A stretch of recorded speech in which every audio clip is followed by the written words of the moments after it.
A number of highly skilled witches and wizards were brought to life in the Harry Potter series. Even unsuspecting characters often possess talent and magical ability far beyond expectations. The rise of Voldemort gave many characters the opportunity to test their might against the dark side of the wizarding world. Even if they didn't battle Voldemort directly, there's no doubt that many characters possessed exceptional magical ability, from dueling to strategizing. They always came up with a plan to defeat their enemies. Not many of these characters had the chance to go up against Voldemort directly, but there's no denying that some of these characters would have shown Voldemort a thing or two. In order to defeat the Dark Wizard, one would need exceptional ability, wit, and resilience. So, which characters would have stood a chance at defeating Voldemort? Now, we're not necessarily saying that they will win, but they could at least hold their own against the Dark Wizard. Professor McGonagall wasn't just skilled at transfiguration, she was also a skilled duelist that defeated the best of them. There's no mistaking just how powerful and skilled she was in her magical ability, making her a formidable opponent that was unstoppable at times. She fought Alecto Carrow and Snape to take back Hogwarts and dueled Voldemort himself alongside Horace Slughorn and Kingsley Shacklebolt. Voldemort only overpowered her with an explosion of magic in his rage at the demise of Bellatrix. She was also an accomplished spy, having spent considerable time during the First Wizarding War gaining intel about Voldemort and his Death Eaters. McGonagall was highly proficient in defense against the dark arts. Hogwarts is threatened! Man the boundaries! Protect us! Do your duty to our school! As she fought in 2 Wizarding Wars and survived, having defeated many powerful dark wizards and witches in the process. If she had faced Voldemort directly, she could have definitely given him a run for his money. Kingsley Shacklebolt, a high-ranking Auror in the Ministry of Magic, proved his skill and immense power time and again. On 2 occasions, he fought and defeated multiple Death Eaters single-handedly. He was even assigned to lead the task force for the recapture of the Azkaban escapees. Shacklebolt even dueled Voldemort himself twice. The first time was during the Battle of the Seven Potters, holding his ground against Voldemort until the Dark Lord discovered Shacklebolt was not protecting the real Harry Potter and decided to move on. He fought Voldemort again at the Battle of Hogwarts, alongside McGonagall and Slughorn, and was only taken out of the battle by an unpredictable blast of magic. Kingsley Shacklebolt was an exceptionally powerful and formidable wizard. He was skilled enough to engage Bellatrix Lestrange and survive. Kingsley's natural cunning, outstanding dueling ability, and unique talent in defensive magic would have put him at a distinct advantage in any battle against Voldemort. Alistair Mad Eye Moody was considered to be the greatest Auror of all time. He was also a pivotal member of the Order of the Phoenix during the First and Second Wizarding Wars. He was responsible for half of the inhabited cells in Azkaban, having caught innumerable dark wizards. He was an extremely skilled duelist. Moody's ability to switch from offense to defense made him an immensely formidable opponent. He was also known to cast spells with his walking stick, which gave Moody an extra advantage, in case he happened to be deprived of his wand. Voldemort himself considered Moody to be the most skilled Auror during the Battle of the Seven Potters, and the one most likely guarding the real Harry Potter. He personally targeted Moody and killed him. The killing curse Voldemort cast only hit Moody because Mundungus Fletcher, the intended target, had disapparated at that exact moment. Given that he seemed certain that Voldemort would go after him, suggests that he felt confident enough in his abilities to hold off the most powerful dark wizard. Moody was skilled enough in defensive magic that he personally set up the defenses on 12 Grimoald Place. Defenses powerful enough that even Voldemort couldn't penetrate them. Moody had great knowledge of the dark arts, which aided him in his time as an Auror, allowing him to outskill his opponents. In a battle against Voldemort, Moody could have definitely held his own. Charms Professor Phileas Flitwick was a champion duelist. making him a powerful and formidable wizard. As an immensely accomplished duelist, Flitwick was rich in both learning and experience, where the study and practice of dueling techniques and strategies were concerned. He proved a formidable opponent to the Death Eaters and was evenly matched in a duel with Corbin Yaxley. Later in the battle, he single-handedly defeated Antonin Dolohov, the Death Eater responsible for the death of Remus Lupin.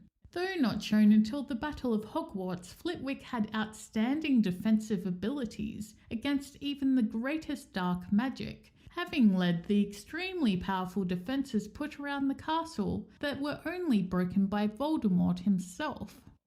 If Flitwick were faced with Voldemort, his mastery and experience with dueling would have given him an upper hand in taking on the Dark Wizard. Not to mention, Voldemort would have underestimated such a small opponent. Flitwick is living proof to never judge a book by its cover. Credence Barebone is easily one of the most powerful known wizards.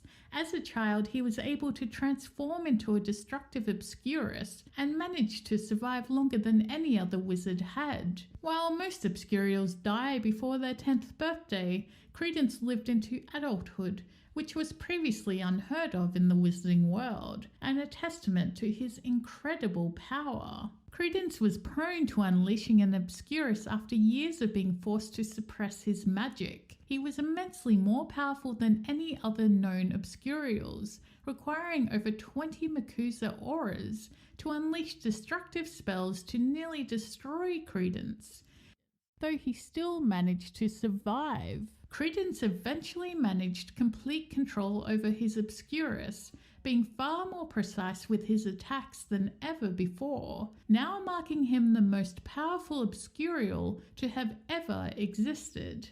Credence was sought after by Gellert Grindelwald, who wanted to use his immense power to kill Albus Dumbledore. After being given a wand for the very first time, Credence instinctively cast a spell that fired a bolt of fiery energy so powerful that it instantly destroyed a mountainside. Now that Credence has a wand of his own, it's not hard to imagine just how much more powerful he will become, with his magic properly channeled. Credence's power is so strong that Grindelwald deemed him capable to defeat the most powerful wizard of all time, Dumbledore. So with that power, he is one of the few wizards who could possibly defeat Voldemort on his own. Barty Crouch Jr. appeared to have been very diabolical, extremely intelligent, cunning, and exceptionally manipulative.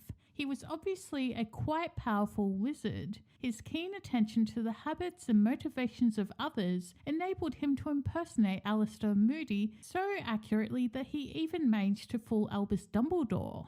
Crouch really doesn't get enough credit for his incredible plan. I'll be welcomed back like a hero.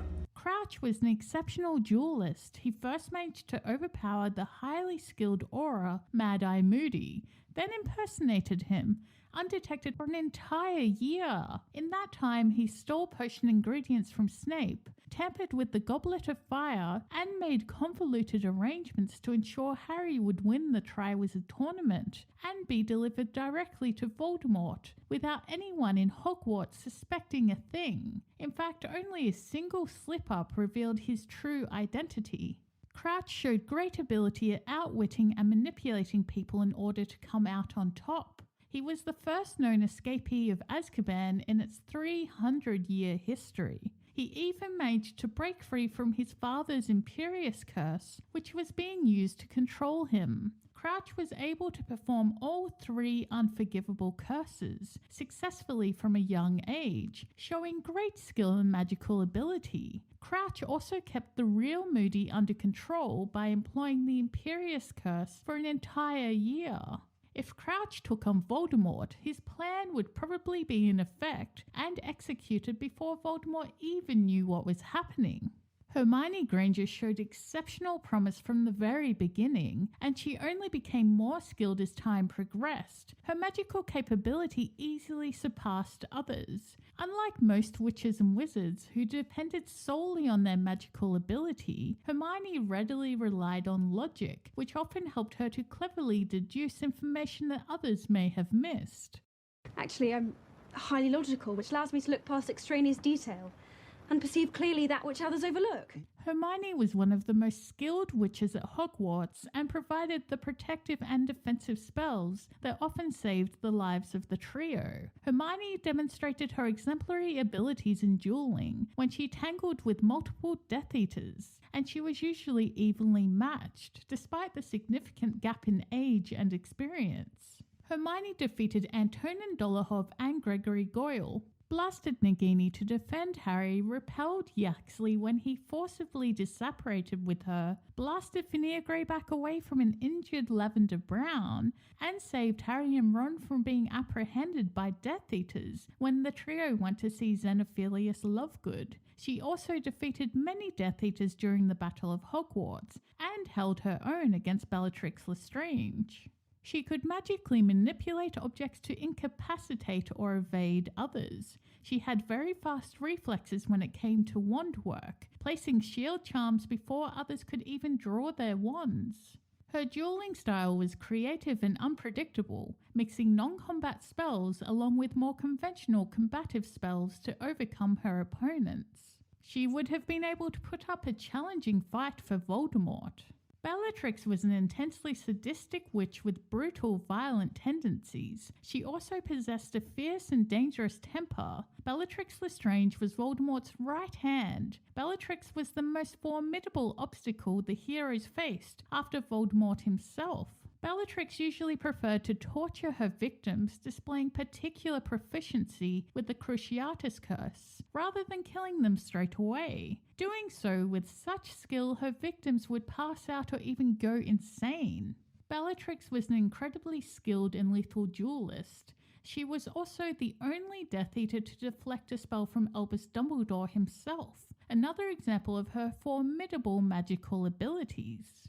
She finished off Sirius Black, Dobby, and Tonks, three accomplished and talented opponents. She would cast dark curses without hesitation, making her a deadly witch to encounter. During the final battle, she was one of the only Death Eaters left standing. If Voldemort's loyal lieutenant ever turned on him, she might prove as fearsome as her leader. She had the added advantage of having been trained by Voldemort himself.